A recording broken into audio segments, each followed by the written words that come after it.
नमस्कार। आज भोपाल की आजादी का 73वां वर्षगांठ है। भोपाल की आजादी का, भारत की आजादी का नहीं, क्योंकि भोपाल भारत के बाद आजाद हुआ था।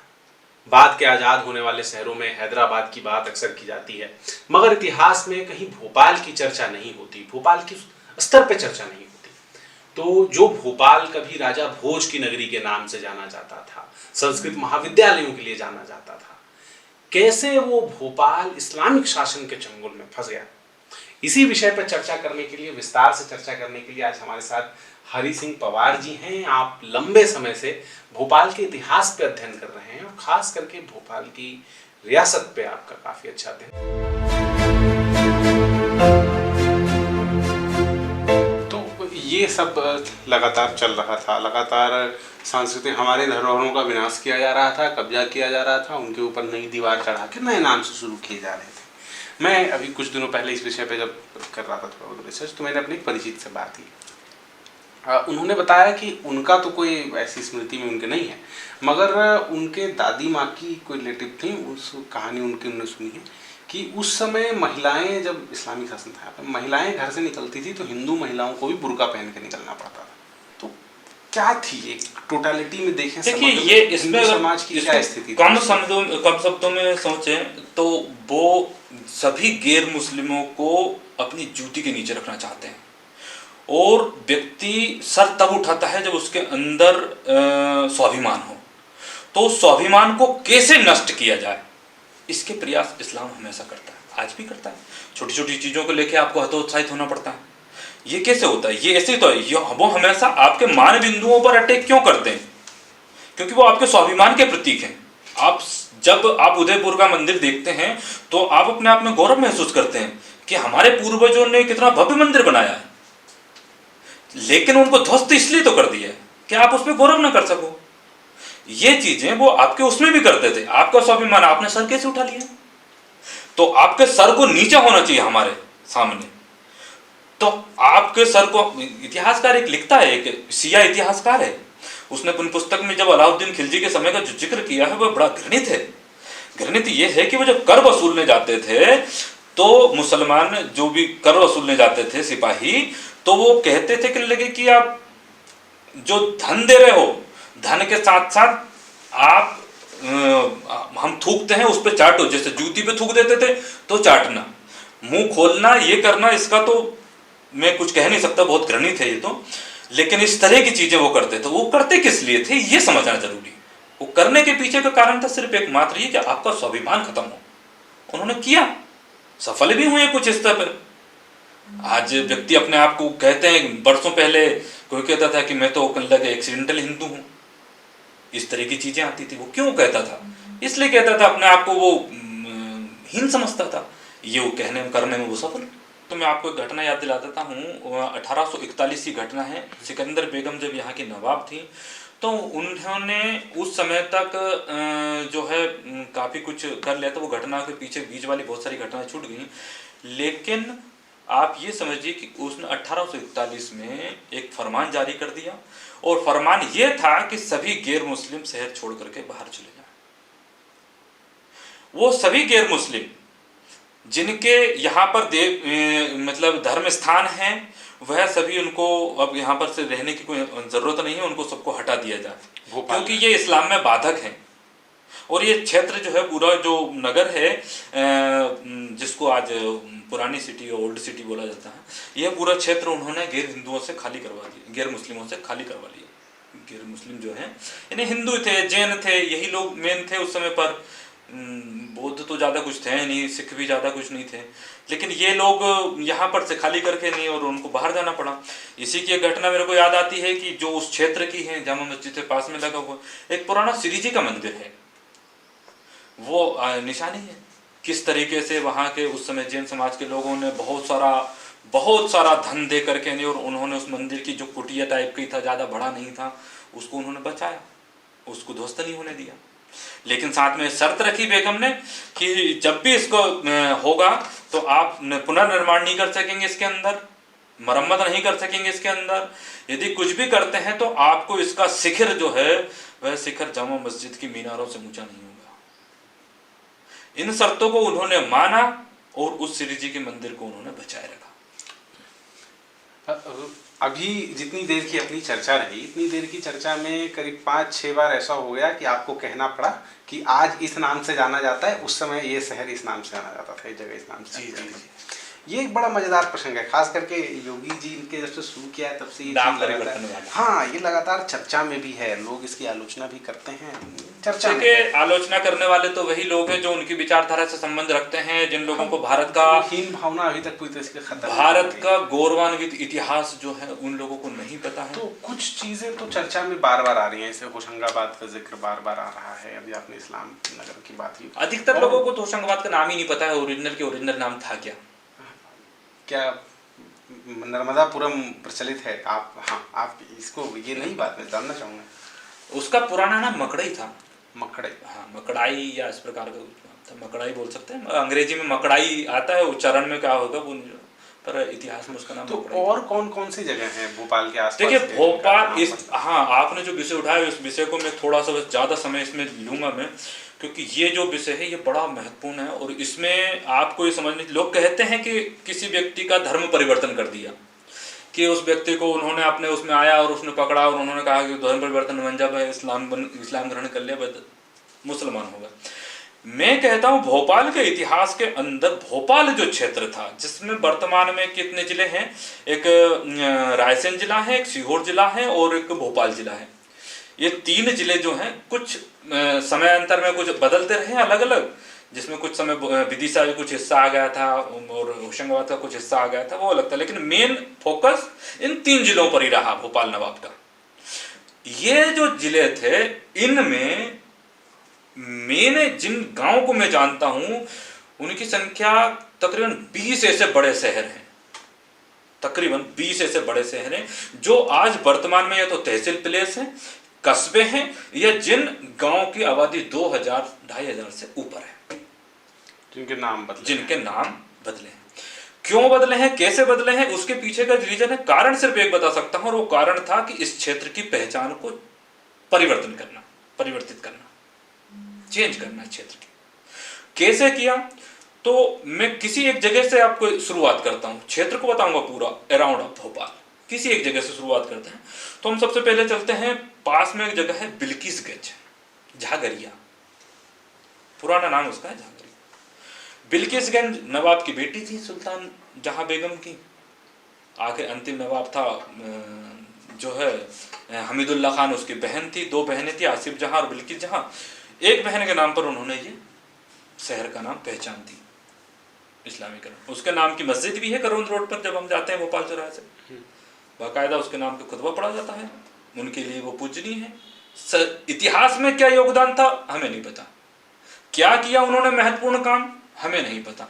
शहर का नाम बिल्किसगंज क्यों है, क्योंकि हम गुलाम थे, हम स्वाधीन नहीं थे, इस वजह से उस क्षेत्र का नाम। और आगे चलते हैं, थोड़ा सा आगे चलने पर सीहोर के पास में एक जगह है अहमदपुर, वर्तमान में पहचान अहमदपुर के नाम से, पुराना नाम उसका देवीपुरा है। और आगे चलते हैं हम, सीहोर से बाजू निकलते हैं, सीहोर की बाउंड्रीज एक चौकी बना रखी थी उन्होंने, हैदरगढ़, बंसोदा उसका नाम था, बंसौदा नाम, वो छोटा सा गांव, ज्यादा बड़ा नहीं, पर उन्होंने वहां चौकी बना रखी थी, क्योंकि उसके बाद में होलकर सही लग जाती थी, होलकरों का राज लग जाता था। ये सिंध मतलब काली सिंध के उस पर है वो। और आगे चलते हैं हम, सीहोर के पास से निकलते हैं तो हम इछावर की ओर दौड़ते हैं।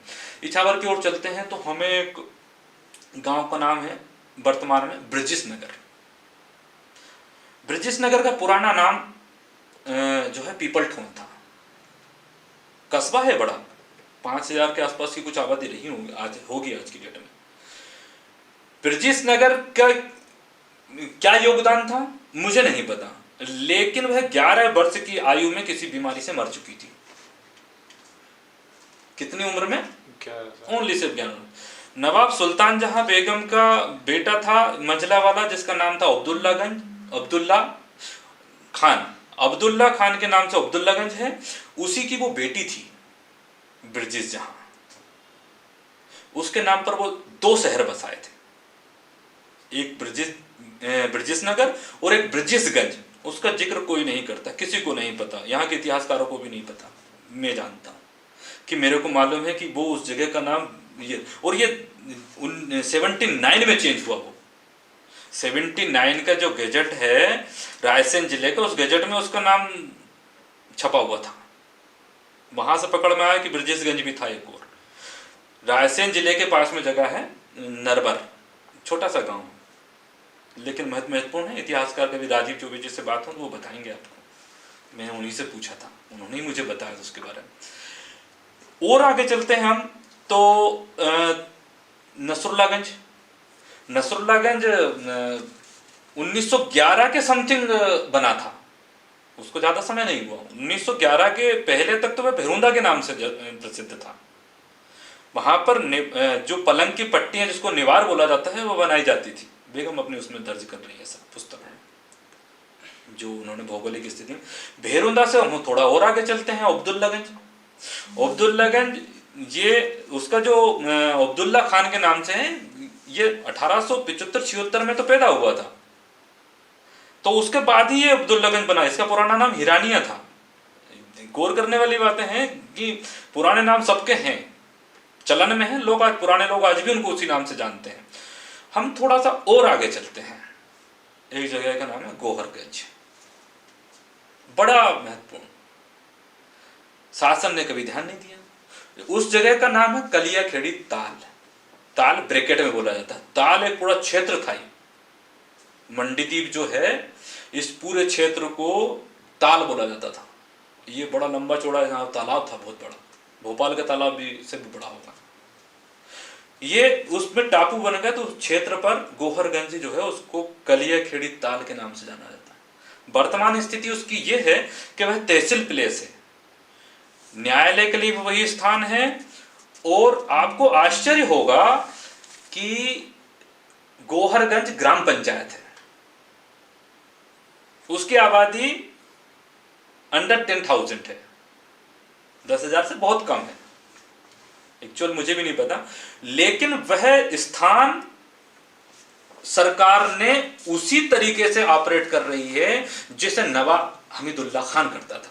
नवाब के अपने फायदे थे, इस वजह से उसने उसको तहसील प्लेस बनाया था। लेकिन गवर्नमेंट के पास वर्तमान में आजादी के बाद उसने कभी परिवर्तन नहीं किया, जबकि गोहरगंज ग्राम पंचायत है और मंडीदीप उससे लगा हुआ, जिसकी आबादी 2.5 लाख है, उससे लगा हुआ 10 किलोमीटर की शहर है अब्दुल्लागंज, जिसकी आबादी 40,000 के आसपास होगी तकरीबन।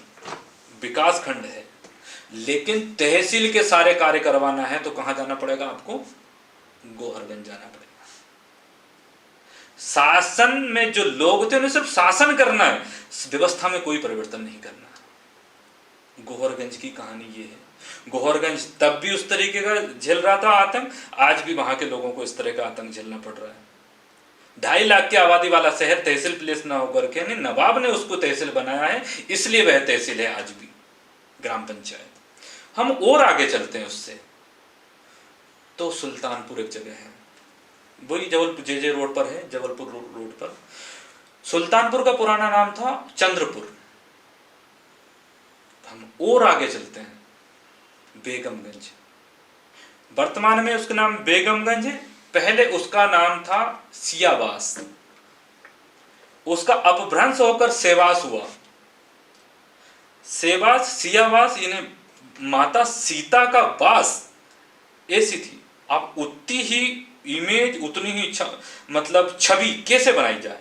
सिया मतलब एक तरह से बहुत बड़ी रानी, महारानी कह सकते हैं उनको, पद भी देखी जाए तो भगवान श्री राम की धर्मपत्नी, तो इसलिए उसके समथिंग देने के लिए उन्होंने बेगम ऐसा शब्द इजाद किया और उसका नाम, शहर का नाम बेगमगंज रखा। और हम आगे चलते हैं, एक जगह का नाम है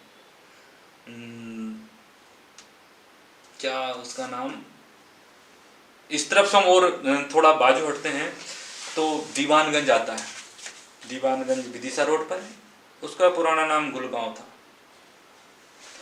और हम इस तरफ बाजू खिसकते हैं, ये सब उसके बाउंड्री पर आ रहे हैं, इसके भोपाल रियासत के। ऐसे एक जगह का स्थान का नाम है इस्लाम नगर, भोपाल करौन चौराहे से 7-8 किलोमीटर है, ज़्यादा दूर नहीं है।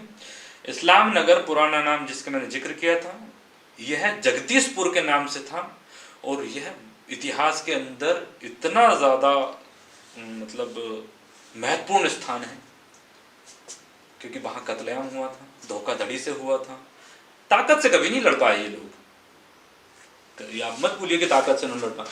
इसके बाद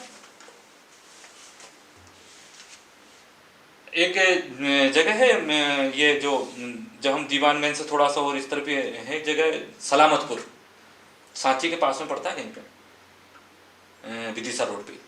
सलामतपुर में गांव का पुराना नाम था सोनारी। ये तो रेलवे स्टेशन का सलामतपुर बना दिया उन्होंने। यह स्थान तो गांव का नाम तो सोनारी था, और सोनारी स्तूपों का शहर था। जितने स्तूप वहां नहीं थे सांची में, उससे ज्यादा स्तूप सोनारी में है। ये इसकी खोजबीन तो 1854 में कनिंगम ने की थी वहां पर, सोनारी के स्तूपों की खोज तो 1854 में। और आगे चलते हैं, एक महत्वपूर्ण जगह है भोपाल से 29 किलोमीटर दूर, उमरावगंज। इसका जिक्र करना जरूरी है। उमरावगंज जो है, इसका पुराना नाम था रामगढ़। ये हिंदू रियासत रही होगी कभी, भी छोटा मोटा परगना टाइप का, इस पे इन्होंने शासन कर लिया। इसको इन्होंने, एक किरदार है जिसका नाम है उमरादुल्ला, नाम तो बड़ा बाकी और न जाने क्या क्या ऐसा उसमें अरबी भाषा में, पर उसका उपनाम जिससे उसकी पहचान हुई है, उसका नाम है उमरादुल्ला। इसकी एक पहचान में ये भी बता दूं कि इसके नाम का जो है बहुत बड़ी इतवारा बाजार में एक बहुत बड़ी मस्जिद बनी हुई है, भव्य।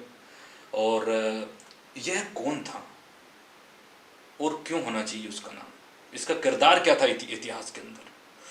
तो इसका इतिहास के अंदर किरदार यह था कि 1857 की जब क्रांति हुई, अंग्रेजों ने जब इंदौर मतलब राज्य से भागना शुरू किया, वहाँ उनको मारा पीटा गया, कई लोगों को वहाँ पर हत्याएं हो गई, उनके परिवार से वो भागे। तो विप्लव यहाँ भी हुआ, भोपाल में भी। तो यहाँ पर उन्होंने नियंत्रण किया। किस तरह से नियंत्रण किया कि यहाँ की जो सेना थी उसको बेगम ने एक ही महीने में 2 महीने की सैलरी दी, वेतन। 1 महीने का वेतन था, बोनस 2 महीने का वेतन उन्होंने तुरंत दे दिया, और सभी सेना कहा कि जबरदस्ती से लग जाओ। इसमें एक किरदार का नाम आता है उमरादुल्ला। 1857 की क्रांति में जब अंग्रेज 359 लोगों को गोली मारते हैं सीहोर छावनी में, 149 लोगों को वो फांसी पर चढ़ा देते हैं, तो अंग्रेजों की संख्या तो बहुत कम थी। उसका जो सेना का जो नेतृत्व करने वाला व्यक्ति था, उसका नाम था उमरादुल्ला। 359 लोगों की हत्या में जितना अंग्रेजों का हाथ था, उतना ही इसका था। एक और घटना का मैं जिक्र करूंगा इस उमरादुल्ला का, कि इस उमरादुल्ला ने, जहां का मैं रहने वाला हूं निवासी, भेरुंदा, वर्तमान में उसकी पहचान भेरुंदा ही है।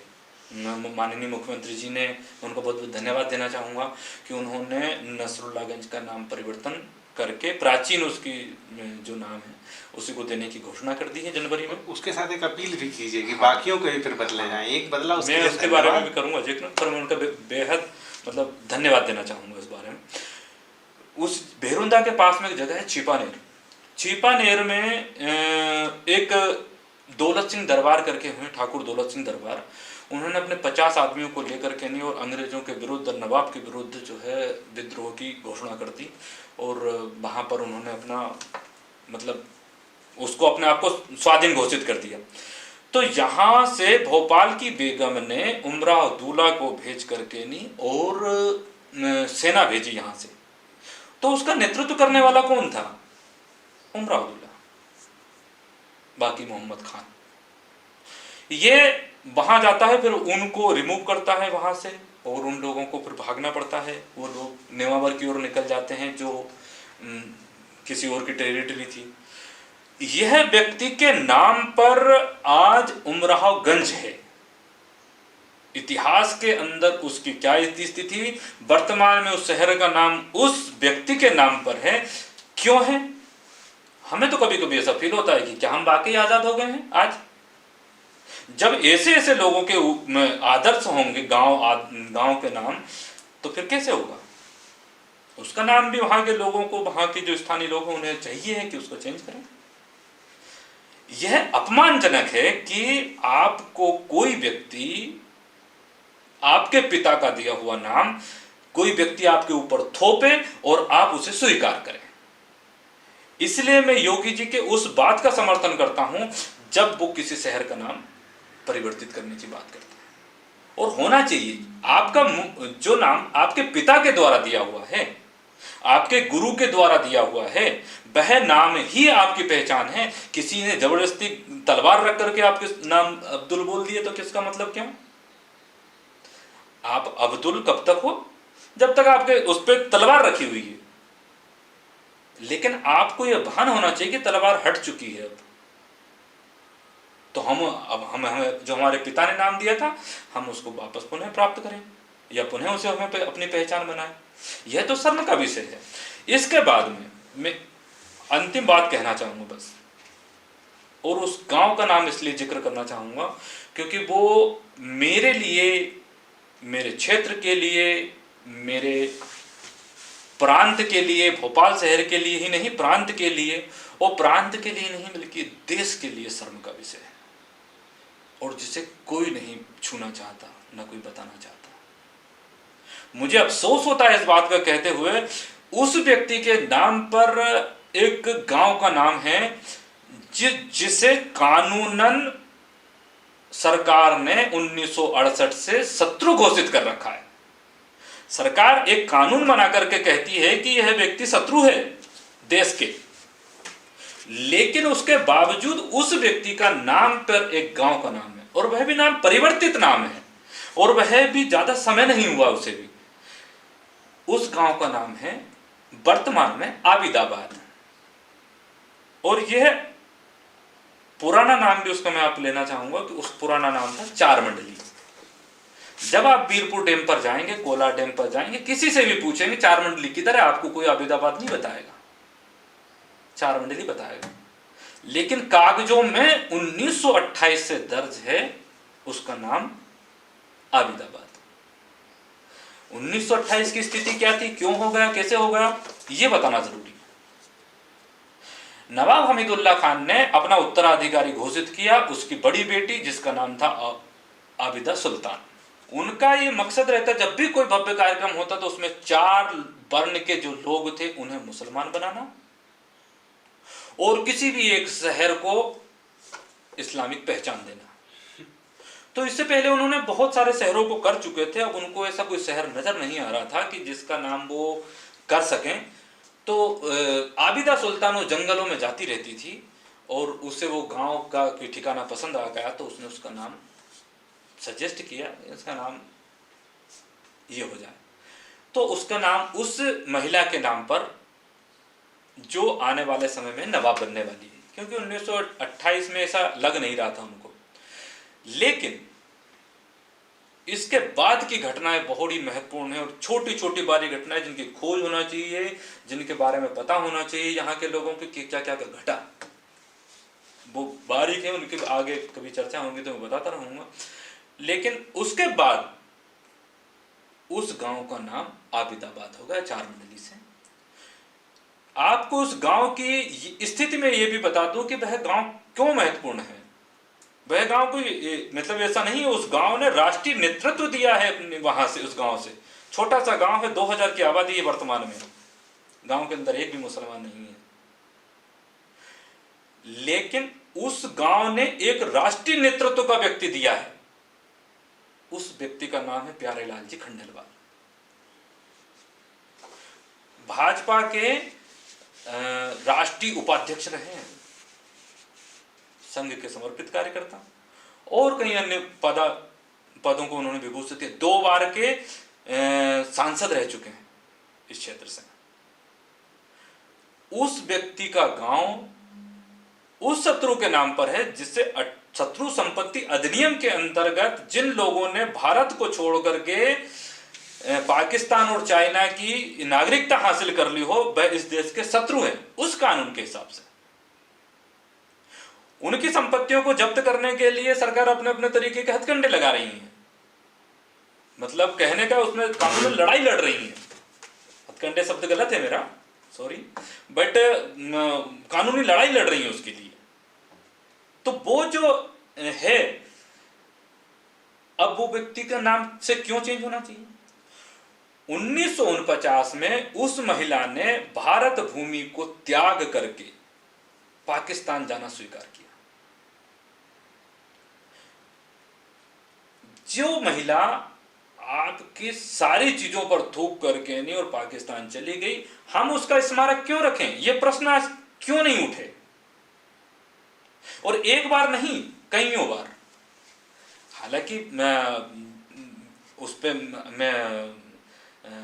आज इस पे काम नहीं करता, लेकिन अगर नेहरू जी की बात वो मान लेती तो नेहरू जी ने कईयों बार प्रयास किया कि आबिदा सुल्तान वापस भोपाल आ जाए। उन्होंने अपने विदेश मंत्रियों को भेजा आबिदा सुल्तान से इस बात को तैयार करने के लिए कि वह आ जाए, लेकिन नेहरू जी भूल रहे थे कि जो अपने बाप की बात नहीं मान रही है वो नेहरू जी की बात कैसे मान लेगी। उसने इस भूमि को त्याग दिया हमेशा के लिए, और हम लोग उस अपमान को आज भी टिकाए बैठे अपने मुंह के ऊपर, छपाए बैठे हमारे मस्तक के ऊपर। ये विषय बड़ा उसका है कि उस गांव का नाम जो है सबसे पहले चेंज होना चाहिए था। तो जो बात इन्होंने कही कि हमने गुलामी का पट्टा खुद अपने से अपने गले में बांध रखा, जो हमारे शोषण की निशानियां हैं, जो हमारे अस्तित्व को नकारने की निशानियां हैं, जो निशानियां इसलिए बनाई गई ताकि हमारे स्वाभिमान को दबाया जा सके, आज हम खुद उसे अपने गले में टांग के अगर घूम रहे हैं तो फिर कोई और इस समाज का भला करेगा, इसकी अपेक्षा करना भी मुश्किल है। और सरकार फैसले लेती है, लेकिन तब लेती है जब जनता उसके लिए मांग करती है, जब जनता दबाव बनाती है। तो आप भी इस मुहिम में अपना साथ दीजिए और भोपाल के आसपास के इलाकों को, भोपाल के आसपास के शहरों को, गाँवों को एक दूसरी नज़र से देखने की कोशिश कीजिए, समझने की कोशिश कीजिए। देखिए कि किस तरह जहाँ पे कभी नालंदा विश्वविद्यालय के स्तर का संस्कृत विश्वविद्यालय हुआ करता था, आज वो शहर इस्लामिक पहचान से पहचाना जाता है। आपका बहुत बहुत धन्यवाद।